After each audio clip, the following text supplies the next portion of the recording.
So, welcome to today's podcast. Thanks for joining me as always, and hope you're having a wonderful summer. That's time this recording. We're doing this in July. Just want to share some thoughts on some things that I'm actually going through that might be helpful for you on your investing journey.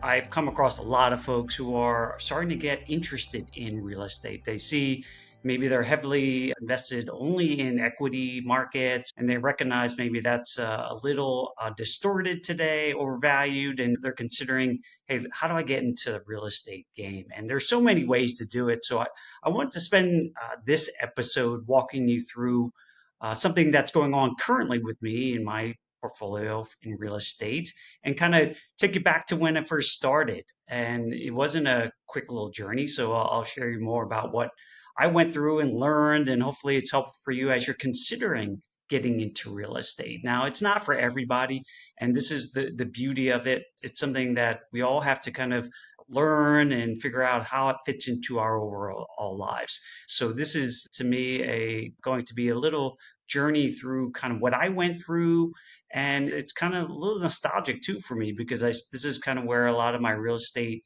adventure started nearly a decade ago. And a lot of it was trying to just figure out like what I wanted to do, whether it was right fit for me. I had learned a lot before I even dipped my toes into actually investing. So really about education, which I continually harp on, and that's why you're listening to this because you're also invested in getting educated before you pull the trigger on anything related to an investment. And so where I stand today, I'm on the cusp of actually potentially selling a property. But let's go backwards now. We're talking back nearly 10 years ago, 2015, when I started really getting more interested in real estate and learning more about it. And that's what I was doing. I was just consuming so much education, and I was just trying to learn more, read more books, join bigger pockets, connecting with more real estate investors locally. And that was really where I spent a lot of my time. And that's where, for folks who are really kind of getting started with things, that's where I would go because there's a lot of ways to invest in real estate. Most people are thinking from a pure paper perspective is maybe going to REITs, right? That's maybe an initial good start. It has more liquidity, it's easier to get into, and you get your hands wet and investing in real estate. But what I'm talking about is more in the active space where you're actually an active participant in it. And there's a lot of ways to do it. And I'll share you to explain a little bit more as we go through it, how I started off. So when I was researching things, I always wanted to get into some level of active ownership of real estate. You hear enough of it. It's for a lot of wealthier folks in this world, certainly in our country, it usually comprises a decent component of what they do, whether it's real estate or businesses, certainly equity markets as well. But usually you'll see some form of real estate ownership.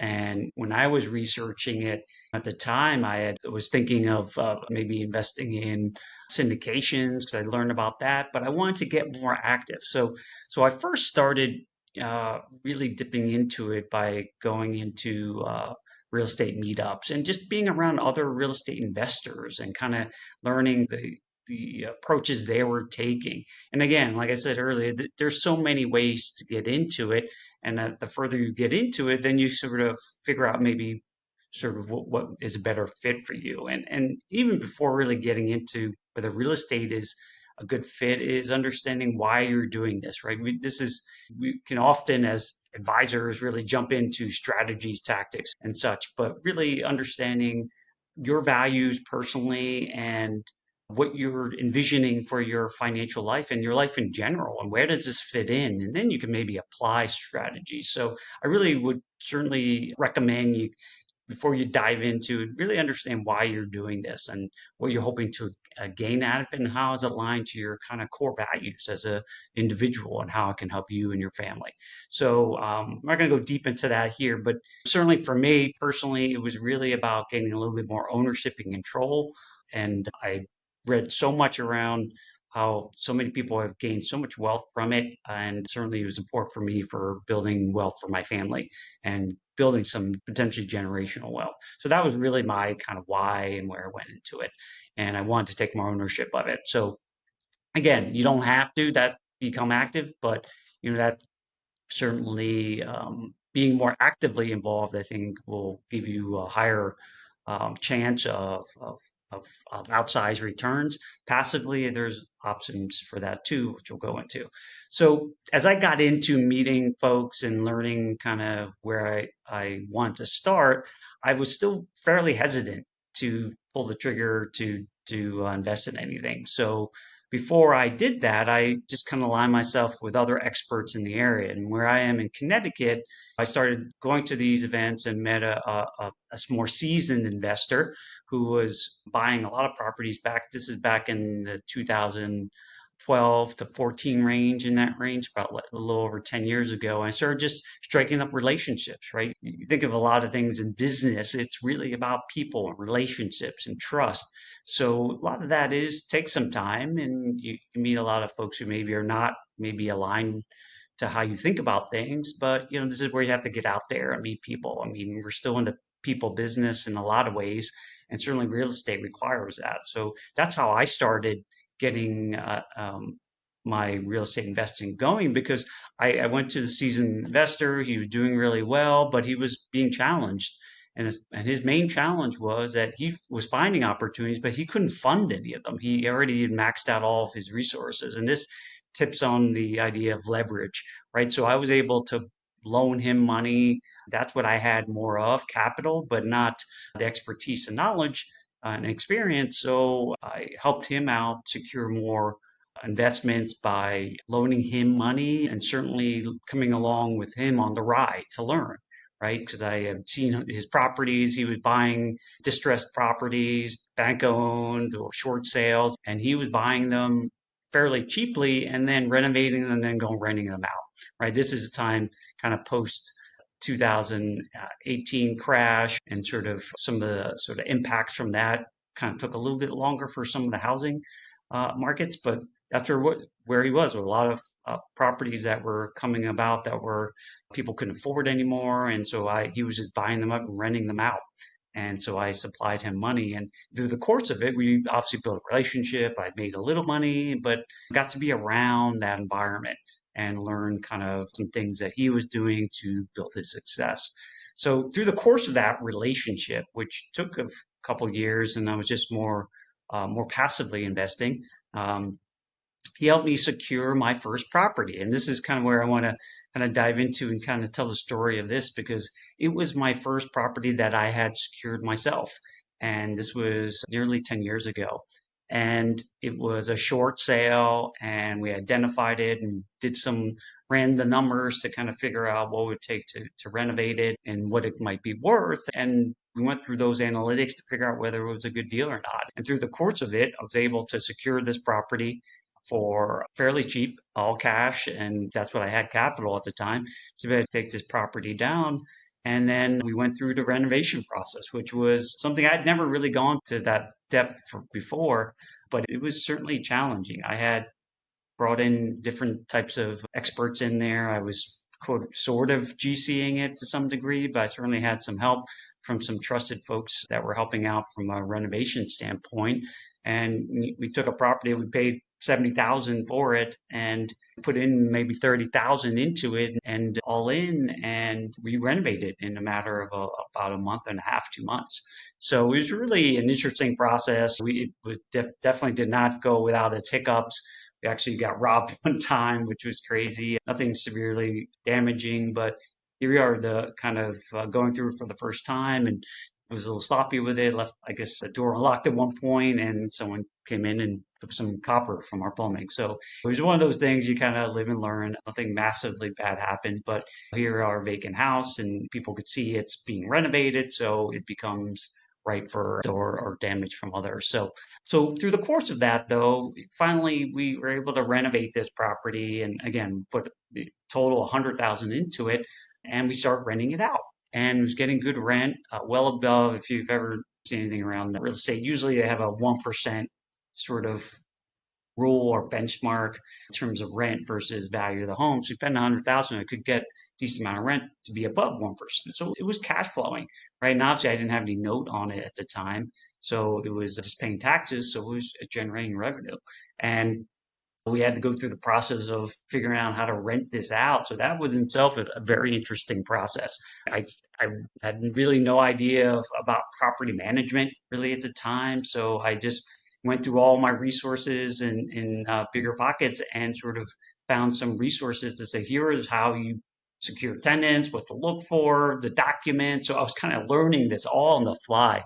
And to this day, I would argue that really wasn't, it was helpful for me to learn it and understand it, but I kind of knew very quickly that it was not going to be for me going forward. I didn't want to be an active property manager, but it was good to kind of go through it and learn it so I can understand when I'm looking to get someone to manage it that I could at least understand how to do it well, or at least understand the mechanics of it and what to ask and look for.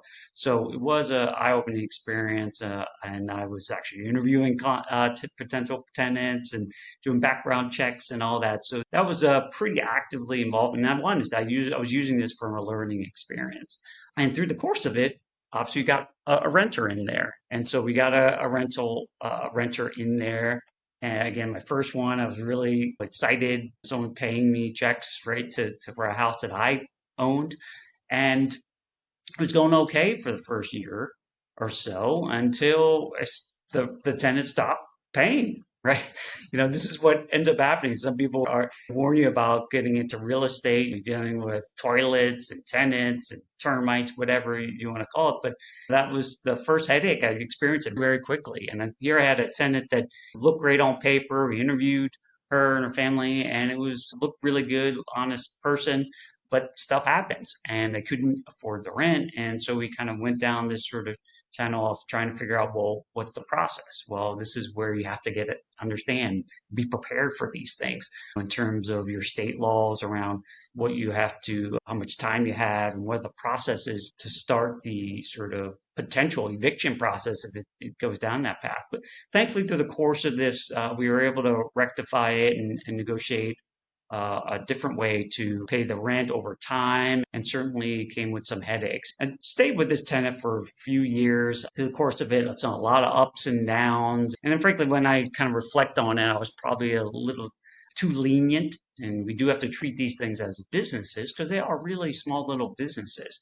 But almost had to separate myself a little bit from the personal aspect of it because it is a business, and that's why having processes and documentation and is really important to have, because then you can just rely on that as opposed to making judgment calls along the way. And through the course of it, I think that relationship, although cordial, I think probably was taken advantage of a little bit. And in the end, over the course of multiple years of kind of having to chase down rents and quite painful, basically proactively asked the tenant to leave. And so they were um, they had back rent of maybe $1,000 or $2,000, and they couldn't catch up, and it was just kind of going up and down. And I just said to avoid eviction and not have it stain her record, we just said let's part, and I'll take my losses and move on and find a better renter. So that was the approach I took. It was a painful experience getting into the game for the first time, but I made a mistake on the judgment call of the type of renter. And I just had to take it on chin and move on, take my losses and move on. So that worked out in that respect because I was able to secure another renter shortly after who'd been there ever since. Really good renters and paid on time, never had a really issue here and there over time, but it took going through that pain. And then you have a renter who is stable and responsible, and you kind of been a much easier process along the way. So always that is a reality of rental real estate, but this is where you have to either rely on good property managers when you're interviewing them and seeing who's going to manage it, or if you're doing it yourself, have those documents and processes in place and prep for what's going to happen, because they're always going to happen, these sorts of little hiccups. So what I neglected to mention was, as in the first year when I was renting this property with the first tenant, I had all of my cash in, right? Nearly $100,000 into this property. So after 6 months, I kind of leveraged the Burr method, which is buy, I renovated, rented, and now I'm refinancing. So I was able, because I was cash flowing, I was able to go to the bank and say, get an appraisal for my property. And thankfully, it appraised for an amount where I could get a loan for more than what I put into it. So I took out some money. They gave me the money, and now I have a loan against the property, and basically had nothing in the property anymore. Right? That was a great recipe where I had to put in more of my money, get the property quickly, and renovate it. But because it was appraised for a lot more, I was able to get all my money I put back into it and some, and not have to pay any taxes on it. And then now I have an asset that's creating some cash flow. So essentially, this turns out to be sort of an infinite return because none of my money is there anymore. And I mean, this is a really good scenario to have. It certainly they don't all work out this way, but is one where it really did. And after 6 months after having the property, I was able to get all my money back and then have it still producing positive cash flow every month outside the having to remove the tenant. But at least none of my money was left in there, which is part of the challenge with real estate because it can be an asset where a lot of equity can be stuck in there and it's hard to get at. So it is illiquid in that sense. So you have to just factor that in into the broader sense to have liquidity elsewhere. And so through the course of that, I was able to take the money that I put into this originally and apply it somewhere else. So just wanted to throw that out there because this is one where it really worked out in that fashion that I was able to get my money and refinance. And now, at the time of this recording, it's a little bit trickier. And financing is much more expensive. It's more difficult. Banks are a little tighter with their money. But that's how this one worked out at the time when money was a little bit easier to get and home prices were starting to elevate post the 2008 collapse. So now here we are, maybe now we're 9 years later. And so still cash flowing, can be ups and downs, but overall fairly stable. But as I'm looking at this property now, I see there's significant run up in terms of asset prices. And so a lot of equity stuck in this home. And again, going back to kind of what I just originally said, it's kind of infinite because I don't have any of my money in this property anymore. So now I have a lot of equity built up in here. It's still cash flowing, but when I'm evaluating this property now, I looked at it from the perspective of would I invest in this property if I had to buy this property today for the amount of rent I could obtain and how much I would need to secure it for, right? There's this concept of cap rates around what is the return on this. Looking at it from the investment itself, I've come to realize that this is not where I would actually invest if I had a choice today. And so now we're in a stage at this point where I've since decided to not renew my tenant and I'm putting it out on the market now.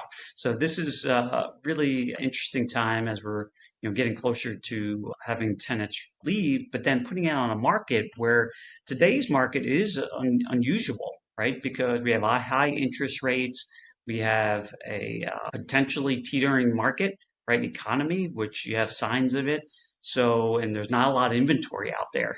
And so we're going to put it on the market to kind of see how it goes. And I'll maybe provide an update at some point just to see how it goes. But the worst case is that we can still go back and go rent it. So we have options, which I think is a really key important thing as you're thinking about your investing is to recognize that you have multiple options and exit strategies as you're sort of getting into investing and trying to figure those out ahead of time so that you can prepare, right? So recognizing you have those. So really important as we're getting into it now is to properly price it and sort of assess the market and recognize that if we needed to, we could go back and rent it again or a short window of time. So as I reflect on this, has been a pretty good deal in general. There's probably a couple $100,000 of equity built into this property that then I have to think about from am I going to try to exchange it or am I going to figure out ways how to mitigate some of the capital gains taxes, maybe through an opportunity fund or other tax advantage approaches? But that's kind of still kind of lurking in the background. But what I want to share with you is this sort of journey of mine. It's how I did it. It's not, I would say everyone has to go through it in this fashion. But if you're looking to kind of get in, I really felt like it gave me a ton of experience, education going through it. It was very uncomfortable throughout the course of it, but I feel that that journey itself really helped me see the good, bad, and ugly of this type of active investment and helped me understand whether I want to continue to do that or pivot. And it did allow me to pivot a little bit because I started now going using more property managers to manage my properties and also migrated to larger properties along the way. But for me, as a starting point, and for you, especially if you're getting started in real estate, this could be a great way because you have multiple options. It's a single family home that you could use for different purposes, and it's not all just about investments because there are people who would buy this property as a single family home. So you have a lot more options with it. Um, so, what are some of the key learnings throughout the course of this process? Well, one, the importance of getting educated, right? Which I harped on that before, but and continuing that on. So obviously, it's there's a lot of facets of this and a lot of things to learn throughout the course of it. But as you're getting into it, it's almost like forcing your hand to learn these things. So it's really tough to mimic experience and kind of going through things. So I would highly encourage you, even though it will be uncomfortable for sure, it really helps to speed up the learning and it forces you to get into it and really learn it. And I honestly think that's the best way most people learn anyway.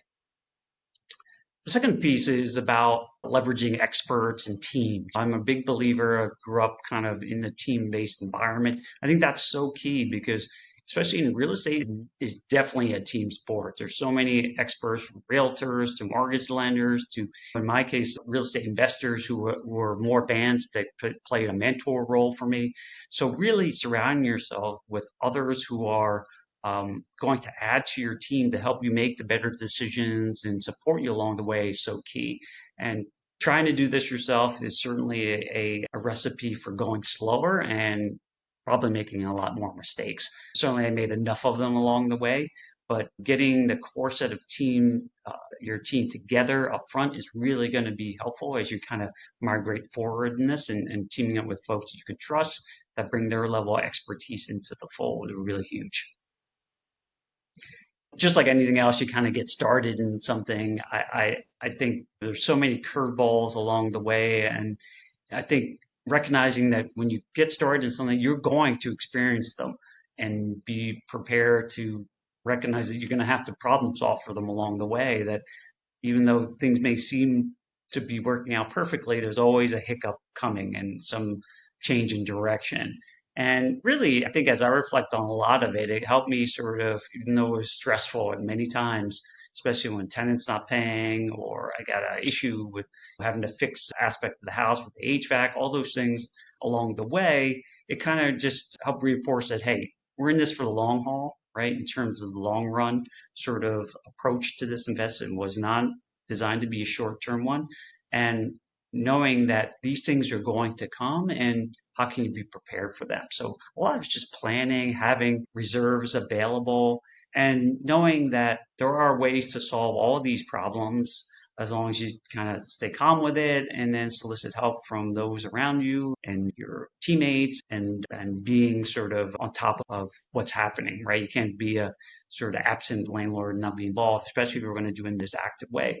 It's important to stay in touch and sort of stay on top of things, but or hire the teams to help you properly manage it so that because it is a business and it's an asset and you have to treat it in a business like manner.